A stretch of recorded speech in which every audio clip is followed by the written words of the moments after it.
Okay. Obviously, a lot of positives to take away from our opening game on Saturday night. Uh, Saturday night into early Sunday morning down in the Rose Bowl. A lot of good things offensively. Ran the football well, threw it efficiently, converted third downs really well. Uh, Red zone, outstanding. Didn't turn the ball over. Zero turnovers. Uh, and really never had any lulls in the offense. We only punted one time, and other than that, we scored every time. Other than that, I think we had 10 possessions, 7 touchdowns, a field goal, and a punt and an end of game, somewhere like that. So anyway, it was very positive, and it was good to see the offense executing the way they did for the full 60 minutes. Defense did some really good things as well. Played the run tough. Played the throw game really well. 50% completion percentage. Only gave up 220 total yards, thereabouts. Maybe it's a little more than that. Played really well on third down. In addition, on defense, and really the success, in my opinion, of the entire game started at the line of scrimmage. We did a good job controlling the line of scrimmage on both sides of the ball, and that was the biggest difference. Definitely had some things we can do better and things to work on. Tackling in the secondary was not as crisp as it needs to be, not as clean as it needs to be. Some special team errors. Missed the first extra point. Dropped a kickoff return and got pinned deep in our territory. Hit a few kickoffs. So there's things to work on there as well. So no shortage of things for us to address this week. But again, a good start to the season, and you just got to continue to work hard and focus from week to week, take them one at a time. So questions, Justin. This one's from Justin. After the best offensive performance in recent history, how are you going to improve tackling in the defensive secondary? What is the plan to improve? Well, Coach Scally does a great job teaching it. First of all, him and Coach Shaw, they're the coaches back in the secondary, and I'm sure they'll have a plan this week to fortify that and get better at it. To be honest, we did not do a lot of tackling in fall camp by design. I wanted to keep everyone healthy, and so that has a little bit of something to do with it as well. But my guess is you'll see steady improvement in tackling as the season goes on. At least we hope so. Coach Smith Snow and Leonard Barton, their usage was interesting and surprising to see. Is there Why was it surprising? I told you guys it was coming. You told us, but I guess Did you think I was lying? The amount, I guess. Well, Smith played 22 snaps of O. That's about what we had forecast. Lander about 10 snaps, and Benny maybe 5 to 7. So anyway, what's your I was point? just saying, I was going to ask, like, is that something that will be determined week by week, matchup by matchup, their usage offensively and defensively? Well, we plan on using them each and every week. How much is exactly as you mentioned. What the matchup was and what personnel groups they're in. Coach Beck typically goes into a game with 4, 5, or 6 personnel groups, and just depending on how much they're, how many of those groups they're involved in. But I thought it was really good production from those guys. Smith, 5 catches for 50 or 60 yards, and some carries as well. Lander caught the touchdown pass and actually blocked really well too. Lander, I'm convinced, could be one of the best tight ends in the country if that was his full-time position. So he's a big plus. And then Benny did exactly what we hoped. He didn't have a lot of production on paper, but he did a great job of taking the top off the coverage and stretching the defense and opening some things up for other guys. Kyle, what just your thoughts on the wide receiver room right now? And how do you want to use, I guess, these next 2 games to establish a guy in that room at wide receiver 1 and maybe wide receiver 2? Well, I think we need to get Tobias a little more involved. He's a weapon for us, and you saw him catch a deep ball and then draw a PI on another deep ball, and that's really his thing. He seems to have a good knack for getting free up the field. He's also got a big catch radius, so we got to try to get him more involved. And otherwise, it's just you want more time, you want more production, play better in practice. That's how it is. I mean, you gotta play your way into that. We're not just gonna try to feature somebody if they haven't earned it. And not to say that they're not doing some good things in practice, but we feel like we've got the right guys on the field, and J.J. Buchanan is part receiver. He's kind of a hybrid, and then Smith Snowden's a receiver, and so I know he doesn't sit in that room full time, but moving forward, it would be nice to be able to have more production and emphasis placed on that. But again, it's gotta be merited. You can't just hand out playing time and production. You got to earn it in practice. Looking at the running back room, Parker and Rogers, Mm-hmm. we're pretty even in terms of their snaps on Saturday. How effective do you feel like they've been as a 1-2 punch in that opener? And do you kind of see that tandem approach going forward? Well, first of all, I thought they both produced fairly well in the first game. We had, I think we were 5.3 a carry. We want to be over 5 yards a carry as a team. That's a standard that we've had for a long time. Right now, they're on equal footing. Both those guys are starters and are interchangeable. And so there really isn't one that's ahead of the other. In a game or as the season plays out, if one gets the hot hand and becomes more productive, then we'll lean that way and give that guy more carries, more time.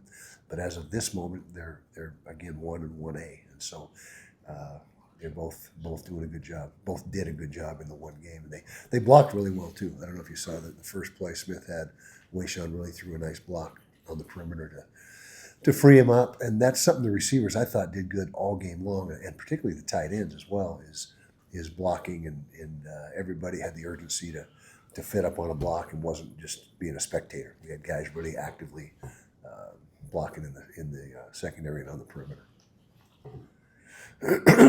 Morning, Coach. Hey, PK. This Saturday, Coach McBride is going to go into the Ring of Honor. Uh-huh. And I was wondering if you could speak to what Coach McBride has meant to the University of Utah football program, and then also what he's meant to you individually. Coach Mack was responsible for the resurgence of Utah football. Did a phenomenal job recruiting, got really good players into the program. Masterful recruiter. If you just say what is Coach Mack's strength, it was recruiting. And in college, that's the most important aspect of your job. So you can say he was the best at what was the most important. He had a great rapport with his players. Players loved him. Passionate coach. Loves the game. Still coaches to this day. I believe he's still working with kids in the community and helping out where he can. So he's continuing to be effective. But he really put Utah football back on the map, like I said. And for me personally, gave me my first opportunity in Division I football. I'm forever grateful for that. I got my start here at Utah.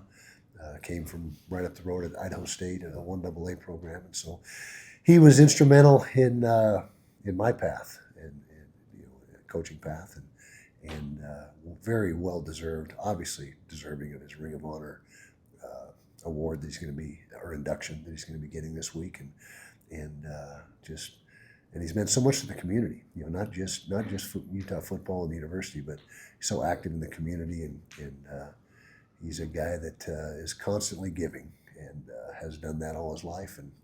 And like I said, I'm eternally grateful for him and what he did for me. How's that? That good? Good bite? Okay. All right. Hey, You mentioned you thought Lander could be the best tight end in the country if he did that. I didn't say the best tight end in the country. One of the best tight ends. Okay, in one the of the country. best tight ends. There's some really good tight ends out there. Yeah. There are. And given how many good linebackers you have you thought of giving him a lot more snaps at tight end?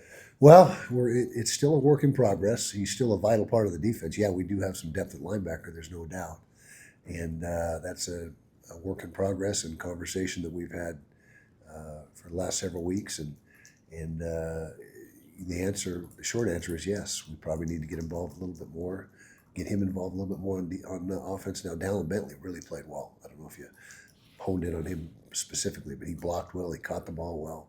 Had a really nice game. And like I said, J.J. Buchanan did some good things for us as well. And Hunter Andrews is another guy that is getting playing time in that spot.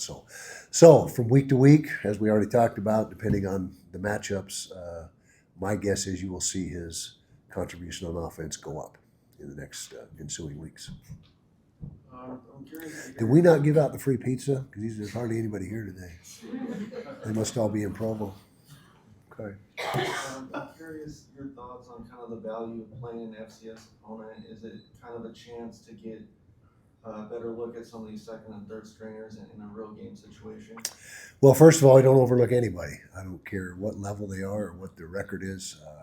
As soon as you do that, you find yourself getting smacked in the face. And so we don't approach it any differently in our preparation and our how we go about our business. And we expect our guys to work and focus just as if it was whoever we played. It doesn't matter. And so in that respect, the preparation remains the same. The process remains the same.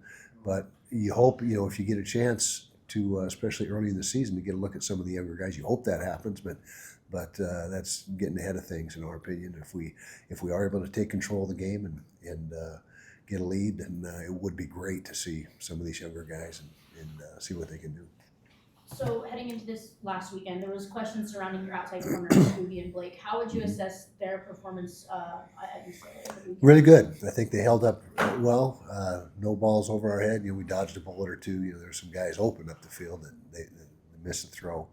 But I thought for a first game, those guys did a nice job. Especially Blake Cotton. He's a good tackler, and he's not he doesn't turn things down. Sometimes you get DBs that are a little reluctant to go up and mix it up. But he demonstrated some physicality, did some good things in coverage. Of course, Smith Snowden's a premier cover guy, and Scooby played a lot of football for us last year, and so I thought those guys did a nice job. Jackson Benny did a really good job at the nickel. That's actually the toughest assignment is the slot corner. He's got the most on his plate. He's also responsible for run game fits and blitzing off the edge on occasion. So I thought Jackson did a really nice job as well. Kyle, you said after the game on Saturday that you had talked with members of Colorado staff just about Travis Hunter. Didn't say I had, we had. You Yeah, guys I had, didn't yeah. specifically. Yeah. What were those conversations like? Who were you guys? I didn't have them. Our sports scientists and that collaborated and talked about, it was more from the science side rather than coaching side, but just how, how you handle it, and particularly during the week, what kind of, I don't want to say concessions, but adjustments or modifications do you make for those players that are playing or projected to play. Like I said, Smith only played 47 total snaps, so that wasn't even really a typical week of just playing defense. That was a very low number. But and not just from Colorado, but we've called around other places as well. And again, just practice load, conditioning, weight room modifications, just the whole week, the whole work week, what we can do to make sure they're ready and don't get them asking them to do things that they just physically can't do because they're worn out. Coach, your defense had a 60% pressure rate on Nico Iamaliala and a 60% pressure rate with just your base rush. When you're able to do that with just 4, get that sort of pressure, what does that do for your defense? That's big for a defense coordinator to be able to generate a pass rush with just 4. It opens up all kinds of coverage combinations and coverage opportunities up the field, and you're not hanging yourself out and exposing yourself to big plays by bringing a bunch of pressure all the time. And so I think any DC in the country will tell you the same thing. If you can get good pressure with 4, then you've got something going there. You agree with that, DJ? I'll always take pizza, Coach. Well, But let's go next week. Okay. this is an easy one. Was there anything about your team that surprised you? Surprised me. I'm going to say no. Way back, this team's work ethic and focus back in January and February in the off-season conditioning, in March and April with spring ball, June and July with summer conditioning, fall camp. These guys they get after it. They got great focus, great concentration. The work ethic is outstanding, and so no, I don't think there was any major surprises. You'll be the last one. Merriweather was open deep a few times, and you mentioned caught one, and one was PI. pass interference penalty. But it seemed like he had to wait on the ball. I'm just wondering, is that a timing thing? Maybe Yeah. he thrown late, or is he that fast? Or- Both, he's eating his big stride. It's, he's going faster than he may look like he's going.